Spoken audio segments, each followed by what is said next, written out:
Қайырлы күн аниме сүйер қауым. Бүгін сіздерге Кайдзё номер 8 анимесін қазақшылап айтып беретін боламын. Ендеше лүпілді мыжып, комментарий қалдырып, каналға жазылып қой. Бастамас бұрын әдеттегідей лайк басуды және менің YouTube арнама жазылуды ұмытпаңыз. Ал біз басты кейіпкер Кафка Кайдзё деп аталатын құбыжықтың қалдықтарын тазалайтын тазалаушылар отрядынан басталатын анимеге көшеміз. Кешке Кафка жаңалықтар репортажын көреді. Онда Кайдзёны Мина Ашира өлтірді және оның жауынгерлік бөлімі 3-ші дивизия деп аталады. Келесі күні тазалау отрядында жаңа жігіт пайда болды. Атап айтқанда Ичикава. Ол қорғаныс күштеріне кіру үшін осында жұмысқа орналасты. Яғни Кайдзёмен күресу. Жас кезінде Кафка осы жерге түсу бала күнгі арманы болғандықтан оған жетуге бірнеше рет тырысты, бірақ ол қабылдау емтихандарын тапсыра алмады. Енді ол іріктеуге ешқашан қатыса алмайды, өйткені қазір ол 32-де. Бұл оның қартайғанын білдіреді және Ичикава Кафканың арманынан бас тартқанын және қатты ренжігенін байқап, бірақ ол әлі де оған жетуді қалайтынын сезеді. Сондықтан күні бойы бірге жұмыс істеген Ичикава биыл отрядқа 33 жасқа дейінгі адамдар қосыла алатынын, яғни Кафканың тағы бір мүмкіндігі бар екенін айтты.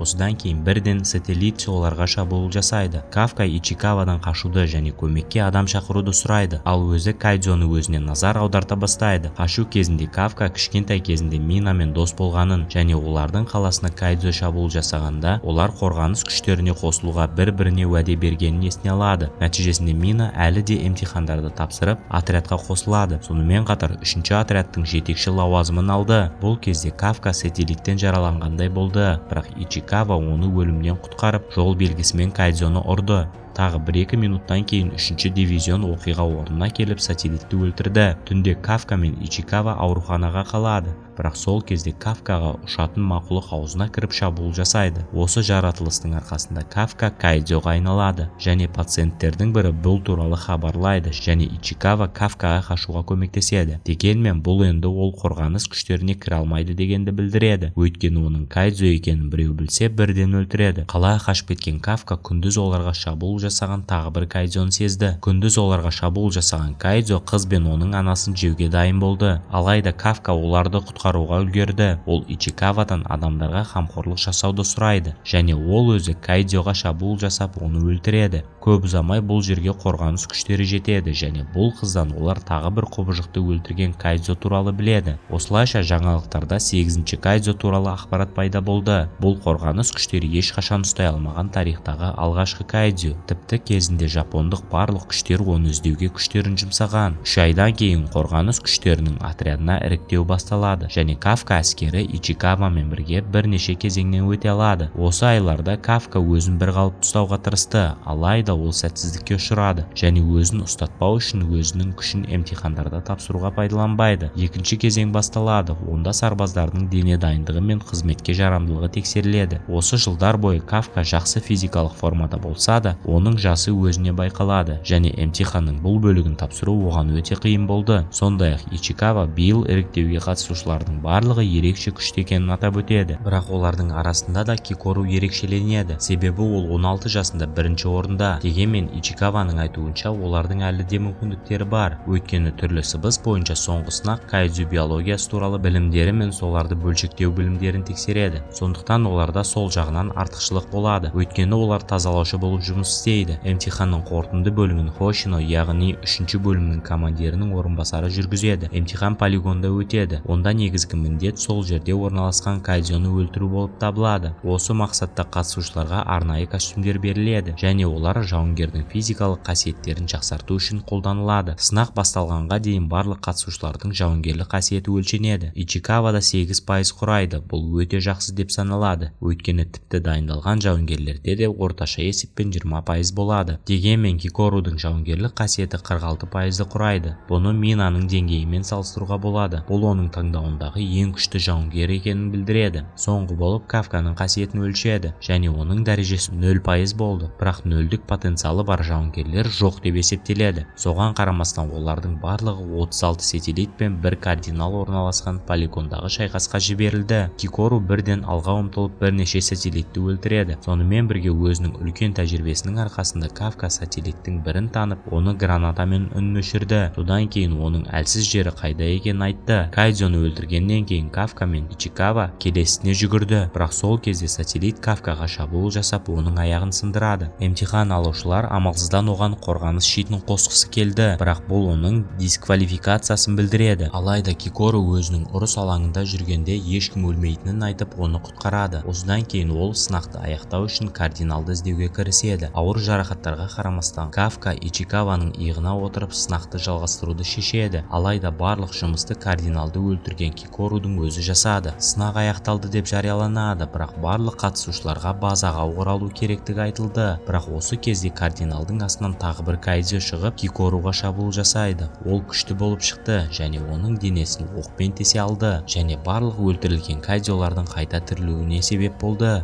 Оған қоса ол ақылға ие, сөйлей алатын алғашқы кайдзо болып шығады. Осыдан кейін қалпына келген кардинал керемет күшке ие болды. Ол Кикоруға шабуыл жасап және оны өлтіруге дайын болды. Алайда кайдзо болған Кафка соққыны өзіне алып, оны құтқарып қалды. Осыдан кейін бірден Кафка оны өлтіріп, Кикорудан сырын ешкімге айтпауды өтінді. Көп ұзамай 3-ші дивизион оқиға орнына жеткенімен ешкімді таппады. Кошина Кикорудың күшті екенін түсінеді, бірақ күші кайдзоны толығымен айырып тастап және орнына кратер қалдыруға күші жетпейді. Алайда бұл туралы жеке өзінен сұрағанда, ол Кафканы сатпай, құбыжықты өзі өлтіргенін айтты. Қазірдің өзінде түнде дамып кеткен кайдзо номер 8-ші кайдзо туралы жаңалықтарды көреді. Содан кейін ол өзі жеген адамның кейпіне келеді. Келесі күні емтихан нәтижесі белгілі болып, қабылданған жауынгерлер қатарында Кафка да болды, бірақ ол офицерлік емес курсанттық қызметке қабылданды. Оның үстіне бастапқыда олар оны мүлдем қабылдағысы келмеді, бірақ Хошино жасақтағы біреумен сынақ кезінде болған оқиғаның арасында байланыс бар деп санайды. Өйткені кайдзо өмірге келе бастағанда 2 рет күшті энергия жарқырауы тіркеліп, костюмдердің бірі уақытша істен шығады. Кейінірек Кикору Кафкадан кеше болған оқиғаны сұрайды және шындықты білгеннен соң оның құпия ұстауды айтады. Өйткені олар бұл туралы білсе, олар оны өлтіреді немесе эксперимент жасай бастайды. Оның үстіне номерлер тек ең күшті кайдзоға беріледі, ал олардың денесінің бөліктері қару жасау үшін қолданылады. Сол түні қалаға кайдзо шабуыл жасайды. Минаның отряды кардиналды іске кіріспекші. Хошино отряды өзі жасаған сателлитті ұстап тұру қажет. Отрядтың барлық мүшелері сателлиттермен сәтті күресті, бірақ Кафка олармен күресе алмады. Жаттығудың арқасында ол нөлді бірге айналдыра алғанына қарамастан, қаруды толықтай пайдалануға жауынгерлік потенциалы жетпеді. Сондықтан ол сателлиттің мәйітін зерттеуге кірісті. Осының арқасында ол олардың ядросы қайда орналасқанын біліп, бұл туралы Хошинге хабарлайды. Осы уақытта кардинал Минаның зеңбірек полигонына кіріп, бірнеше оқпен оны жоя алады. Алайда олардың миссиясы мұнымен бітпеді. Өйткені оның мәйітінен одан да көп сателлиттер пайда болды. Олармен де күресу керек. Тазалау кезінде Ичикава және оның серіктесі және Хару негізгі топтан бөлініп кетті. Бірақ басқаларына оралғанда олар алдын қорытынды емтиханда болған интеллектуалды кайдзоға тап болды. Ол дереу шабуыл жасап жаралады. Харуға да Ичикаваға да басқа жауынгерлерді көмекке шақыруды ұйғарды. Бірақ кайдзо өзінің барьерінің көмегімен бүкіл аймақты сыртқы әлемнен ажырата алды. Өзінің жағдайын түсінген Ичикава оған шабуыл жасап Харуды қашып кетуін және көмекке адам шақыруын өтінді. Алғашында Ичикава кайдзомен жақсы күресе алды, бірақ шайқас барысында кайдзо шын мәнінде одан да көп нәрсеге қабілетті екені белгілі болды. Тағы бір шабуылмен монстр Ичикаваны өлтіруі мүмкін еді, бірақ соңғы сәтте оны қайтып оралған Хару құтқарды. Ол жекпе-жекпен жаттығу арқылы өзінің жауынгерлік потенциалын арттыра алған Ичикаваға қызғанышпен оралды, ал Харудың өзі 20% тұрып қалды. Екеуі кайдзоны жаралап үлгерді, бірақ ол Ичикаваға соққан жерінен сателлиттің мәйіттеріне тығылып қашып құтылды. Осыдан кейін бірден кайдзо оны өзімен бірге алып кету үшін өшіріп тастады. Ол Харуды өлтіруге дайын болды, бірақ Кафка оны өлімнен құтқарып, кайдзоның басын шауып алды. Алайда бұл оны өлтірмеді және кайдзо жауап ретінде Кафкаға шабуыл жасай бастады. Ол шабуылдар Кафкаға былай әсер етпеді, бірақ ол оған серьезный ударлар жегізе алды. Кафка оны аяқтамақ болды, бірақ көшеде бірнеше жауынгер пайда болады. Оны кайдзо пайдаланып қашып кетті, бірақ ол жоғалып кетпес бұрын ол осы шайқаста Кафканың күшін бағалай алатынын және келесі жолы оны міндетті түрде өлтіретінін айтты. Жауынгерлермен жалғыз қалған Кафка олардан қашып кетті, бірақ Хошино оны тапты және Кафка Ичикава мен Ихаруға шабуыл жасады деп ойлады. Сондықтан бірден оған жүгірді. Минадан айырмашылығы Хошино ұзақ қашықтықтағы қаруларды қолданады қолдануға жауынгерлік потенциалы төмен, бірақ жақын аралықта қарсыласқанда оның потенциалы 92%-ға жетеді. Әрине, Кафка онымен соғыспай қашуға тырысты, алайда Хошино оның артынан қуа бастады. Соның салдарынан оны қуып жетіп, оның ядросына ұра жаздады. Бірақ Кафка шабуылды байқап, қаруды қағып жіберді. Осыдан кейін Хошино Минаға 8 санды кайдзё Гранд Кайдзё болуы мүмкін екенін хабарлайды. Оның үстіне осы айлардың ішінде 8-ші бірде-бір адамға зиян тигізбеді. Оның үстіне онымен болған бүкіл шайқас біртүрлі болды. Өйткені ода кайдзё емес, қарапайым адаммен күресіп жатқандай сезім болды. Осыдан кейін операцияның басқа қатысушылары Ичикава мен Хару шабуыл жасаған кайдзё емтиханның соңғы бөлігіндегі кайдзёмен бірдей болғанын хабарлады. Сондықтан оған 9 саны берілді. Содан кейін банкетте Хошино Кафка сателиттің әлсіз жерін тапқандықтан шабуылдан келтірілген залалы аз болғанын, нәтижесінде оның офицерлік лауазымға көтерілгенін хабарлайды. Сол күні түнде базаға ұшатын кайдзё кардиналдары шабуыл жасады. Бүкіл базаның күштері олармен шайқасқа шықты, алайда Хошино кайдзёлардың тек қаланың негізіне шабуыл жасағанын байқайды. Осыдан кейін бірден Кафка оған бұл құбыжықтардың птера кайдзё деп аталатынын хабарлайды, және олар қазіргідей тұтас ортада емес, әрқашан жалғыз шабуыл жасайды. Бұл деген сөз оларды біреу бағындырып басқарып жатқанын білдіреді. Белгілі болғандай, ол номері 10-ші кайдзё болып шықты. Ол сондай-ақ Гранд Кайдзё деп танылды, және ол базадағы ең күшті жауынгерді жұту үшін келді. Бір күн бұрын Мина 8-ші және 9-ші кайдзё туралы ақпаратты жеке жеткізу үшін бас штабқа барды. Бұл ондықпен тек Хошино ғана жұдырықтаса алады деген сөз. Осы уақытта қалған жауынгерлер птера кайдзёмен күресе бастады, бірақ олардың әлсіз жақтары туралы Кафкадан ақпарат алғаннан кейін де тағы бір мәселе қалды. Ол кайдзё команда болып жұмыс істей алады және бір-бірінің артын жауа алады. Алайда Кикору жауынгерлерге көмекке келіп, және оның жеке қаруына пайда болды. Әдетте мұндай қаруды тек Мина және Хошино типіндегі капитандар алады, бірақ бұл жолы олар ерекшелік жасауға шешім қабылдады. Кайдзё әлдеқайда күшейіп, оның көмегімен жауынгерлер құбыжықтарға лайықты қарсылық көрсете алды. Осы уақытта Хошино 10-шымен күресуді жалғастырады. Нәтижесінде ол оны қатты кесіп жіберіп, кайдзё ядросы қайда орналасқанын тапты. Алайда дәл осы сәтте кайдзё өзгерді және көлемі айтарлықтай өседі. Мұндай өлшемдегі кайдзёмен Косино енді күресе алмайды. Оның үстіне птера кайдзё оған шабуыл жасай бастайды. Косино 10-шыға арт жағынан шабуыл жасамақ болды, бірақ кайдзё оны байқап қабырғаға лақтырып жіберді. Костюмдегі тосқауылдың арқасында ол аман қалып 10-шыға шабуыл жасауды жалғастыра алды, бірақ соңында ол оны ақыры басып алады. Жағдайды түсінген Кафка Хошиноға араласып құтқару үшін кайдзёға айналмақ болды, бірақ Мина базаға оралып 10-шыны жара алды, бірақ оқ ядроға тимегендіктен өлімге әкелмеді. Содан кейін Хошино мен Кикору оның аяғын жарақаттап қозғалыссыз қалдырды. Қалған отряд кайдзёға оқ атуды тоқтатпаса да, ол жарақатынан толық жазыла алмай, Мина оны өлтіре алды. Бәрі біткен сияқты көрінді, бірақ ақырына дейін ешкім сол кезде аспанда птера кайдзё бомбасы пайда болып, жарылуға жақын болғанын байқамады. Күтілген жарылыс соншалықты күшті болды, ол бүкіл базаны жойып жіберді, және Кафка бұны түсінсе де кайдзёға айналды және бар күшін жинап бомбаны итеріп жіберді. Оның арқасында төмендегілердің бәрі тірі қалды.